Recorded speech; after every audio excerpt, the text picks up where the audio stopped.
ए दुपार झाली काय म्हणतात ग Anushka? Good afternoon. Hello friend, good afternoon. Sorry, माझं डोकं दुखतंय त्यामुळे डोक्यावर सध्या परिणाम झाल्यासारखं झालंय, लक्षात राही नाही. तर बघू शकताय, काल आजीला खूप मोठं टरबूज दिलं होतं आणून. तर आजीनं अर्ध खाल्लं होतं ना अर्ध ठुलतं. तर आम्ही असंच अचानक फिरत फिरत आलो उन्हाच्या कारात. चला म्हणलं बाई काय करायली बघावं. तर बाईनं आम्हाला पण टरबूज दिलं काढून आणि ती पण खात बसली. तर जुने माणसं खूप वेगळे असतात. मला वाटतं येणाऱ्या काळामध्ये जुने माणसं बघायला भेटतात का नाही की बाबा. बघा, माझी आजी असं बघितल्यावर किती असं ही दिसते, एकदम डोक्यावर पदर घेतलेला, मोठं कुंकू लावलेलं, गळ्यात मोठे मणी, हात हात बांगड्या, किती बघायला भारी वाटतं आहे का नाही, कमेंट करून सांगा. तर चला आता आपण आजीला बोलूया, थोड्याशा गप्पा मारूया. तर बघा, आता मी बाईपाशी बसले. बाईनं बघा मला खाण्यासाठी कसा पेढा करून ठेवलाय टरबुजाचा. बाय एवढं का मन केलंच का असलं? अगं काय ते चांगलं मला कायच नाही दाताला मग तुम्हाला तसलं करून दिले. मला करून दिले. बघा आजीचं किती प्रेम आहे अजून बी माझ्यावर. आजीनं लहानपणापासून आमचा खूप सांभाळ केला. खूप वाईट वाटतंय बरं का अशा परिस्थितीमध्ये, पण मी मात्र आजीला कधीच विसरणार नाही. मरेपर्यंत मी तिच्या सोबत आहे. हे बोट काढ बाजूला, बोट येऊ दे नको मध्ये. का नाही मी मेल्यावर तू रडन माथ्यावर, मला माथ्यावर आहे कोणी नाही लेख नाही. आता नातीची कोण करणार? नको ग बाय तसं म्हणून. कवा मी तरी तुझी- मरणार ते. मी तुझी लेक बी आहे आणि नाद बी आहे. मग तीच झालं की. आणि मरायचं तर अजिबात नाव घेऊ नको बघ. आणि काय वाळवून तुझीन का? वाळून मरायचं नाही तू अजिबात. कवा तरी मरण देवाना आणल्यावर काय कर? दर खा तू, पाण्यात धुवून खा थोडं. अगं खा दूध पाण्याचं ठुळेल होतं का? धुवून खा, कसं बी स्वच्छ जरा राहा, हे करीत जा लक्ष करून. धुवून आता मी या, नसते बघून जवळ म्हणून. बघून येतं धुतलं होतं ह्या बाय मी तुझी नाद बी हाय आणि लेखीपेक्षा कमी नाही. मला हक्कानं दे. बोलत जा. करमत नाही का आता जर दुखायला तसं कोण करीन मला वाटतंय. मी करते की बाय तुझं सगळं. आणि तुला आता आता दुधातील आंब्याला राहीन काय करतेस? हा?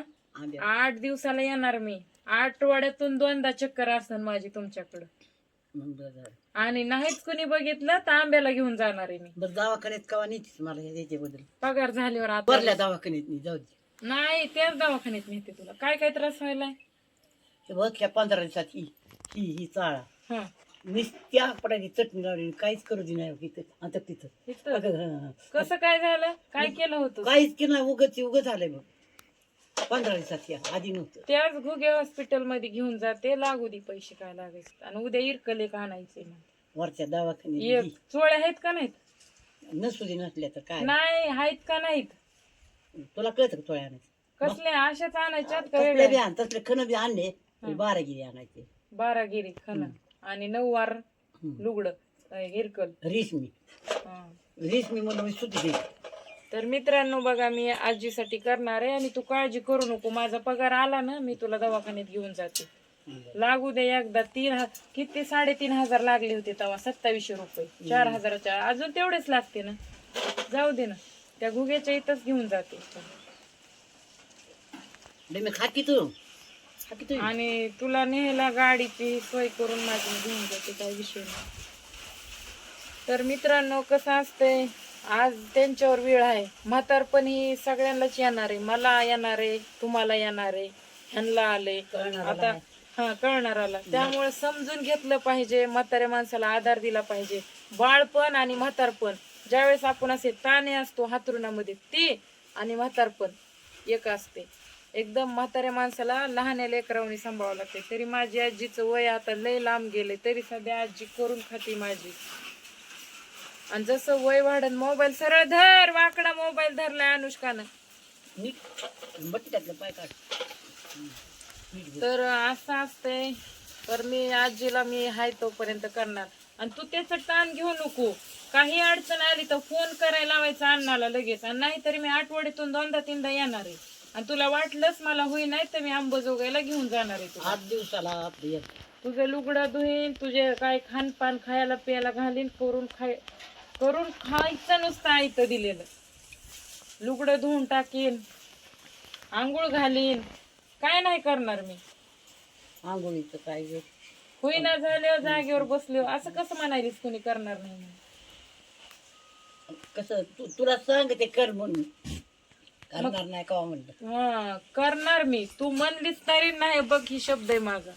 तुझं डोकं इचरीन, तुला आंघोळ घालीन, खसा खसा ना हो, हे लुगडं धुईन. आणि अण्णाला इथंच ठेवायचं का? अण्णा चांगलेत ना, पुन्हा त्यांच्या नंतर अण्णाला सध्या सांभाळायचे आपल्याला.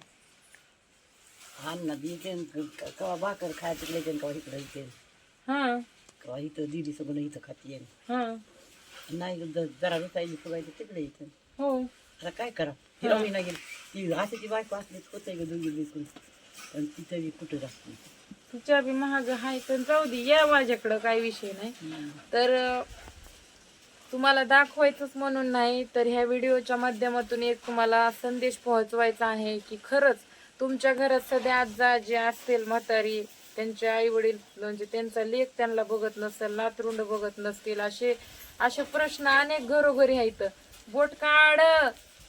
तर त्याच्यामुळे तुम्हाला सांगते की हे बघा, देवाला वेगवेगळ्या प्रकारचे नैवेद्य बनवून देव प्रसन्न होत नसतंय. तर वडीलधाऱ्या माणसाची सेवा करणं किंवा त्यांच्या म्हातारपणात त्यांची सेवा करणं, आडल्या नडल्याला मदत करणं हेच मोठं पुण्य आहे आणि हाच परमार्थ आहे. म्हणून तुम्ही सध्या आजी आजोबाला विसरू नका, कारण जुनं ते सोनं आहे. जुने माणसं आपल्याला ह्या इयत्तेच्या पिढीला बघायला भेटणार नाहीयेत. त्याच्यामुळं आहे तोपर्यंत त्यांना समजून घ्या, त्यांच्यावर प्रेम करा, त्यांना खाऊ पिऊ घाला आणि खाण्यापिण्या लेणे नेसण्यापेक्षा खाऊ घालण्याला महत्व आहे. त्यामुळं खाऊ पिऊ घाला. तसंच मी माझ्या आजीला करते बघा. बाकी तुम्हाला काय वाटतंय तुम्ही कमेंट करून नक्की कळवा आणि व्हिडिओ कंटिन्यू करा.